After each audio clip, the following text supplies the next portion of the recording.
ദൈവത്തെ ദർശിച്ചവരാണ് വിശുദ്ധർ.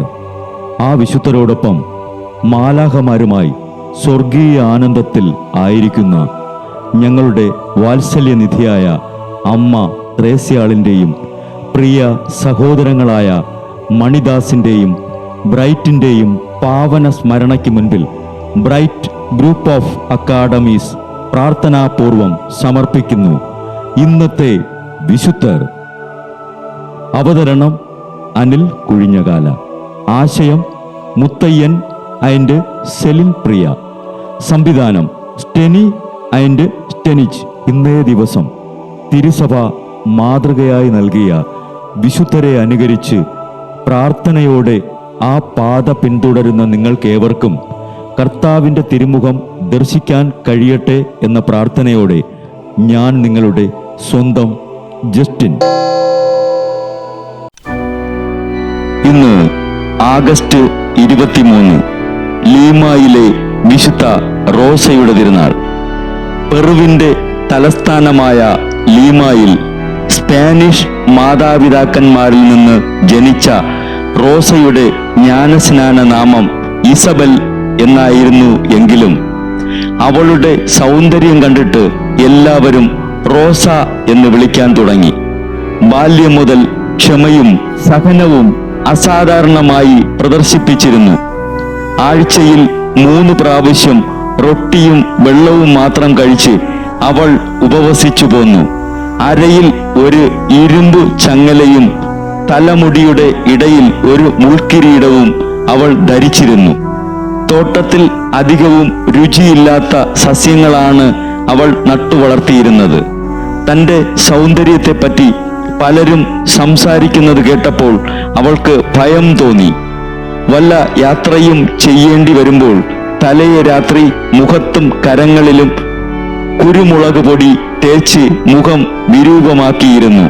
ഒരിക്കൽ ഒരു യുവാവ് അവളുടെ കരങ്ങളുടെ മൃദുലതയെപ്പറ്റി സംസാരിക്കാൻ തുടങ്ങിയതും ഓടിപ്പോയി 2 കരങ്ങളും ചൂടുള്ള കുമ്മായത്തിൽ താഴ്ത്തി.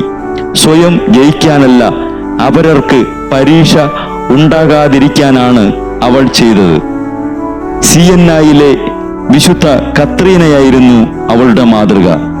കന്യകയായി ദൈവത്തെ ശുശ്രൂഷിക്കാൻ നിശ്ചയിച്ചുകൊണ്ട് റോസ ഡൊമിനിക്കൻ 3-ാം സഭയിൽ ചേർന്നു. മുള്ളുകളുടെ ഇടയിൽ തന്നെയാണ് റോസും വികസിച്ചത്.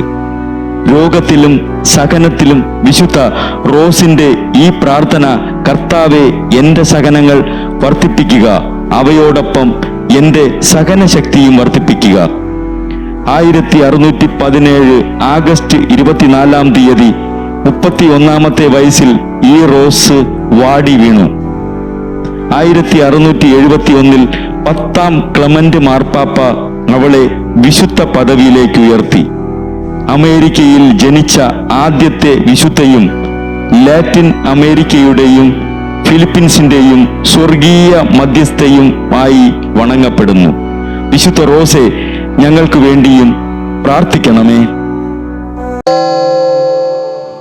ബ്രൈറ്റ് കുടുംബത്തിൽ നിന്നും കർത്താവ് തൻ്റെ മുന്തിരിത്തോപ്പിലേക്ക് വിളിച്ച് പൗരോഹിത്യം നൽകി അനുഗ്രഹിച്ച റവറൻ ഫാദർ ബിൽ ബ്രൈറ്റും സന്യാസത്തിലേക്ക് വിളിച്ച് അനുഗ്രഹിച്ച് മണവാട്ടിയാക്കിയ സിസ്റ്റർ മരിയ ജോസും വിശുദ്ധരെ അനുകരിച്ച് ഇവിടെ ഈ ഭൂമിയിൽ ആത്മാക്കളെ നേടാനായി ഇരുൾ വീണ താഴ്വരയിലൂടെ നടക്കുമ്പോഴും പൈശാചിക ശക്തികൾ വിടാതെ പിന്തുടർന്ന് പീഡിപ്പിക്കുമ്പോഴും മരണം നിഴലായി കൂടെ നടക്കുമ്പോഴും ദിവ്യകാരുണ്യം എപ്പോഴും ആത്മാവിന് കരുത്തേകും പോലെ തിരുവചനമെന്നും പാതയിൽ വിളക്കായി ജ്വലിച്ച് ആ ജ്വാലയിൽ അനേകായിരം ആത്മാക്കളെ നേടിയെടുക്കാൻ സകല വിശുദ്ധരെ, മാലാഖമാരെ, ഇവർക്ക് വേണ്ടി എപ്പോഴും കർത്താവിനോട് മാധ്യസ്ഥം വഹിച്ച് പ്രാർത്ഥിക്കണമേ.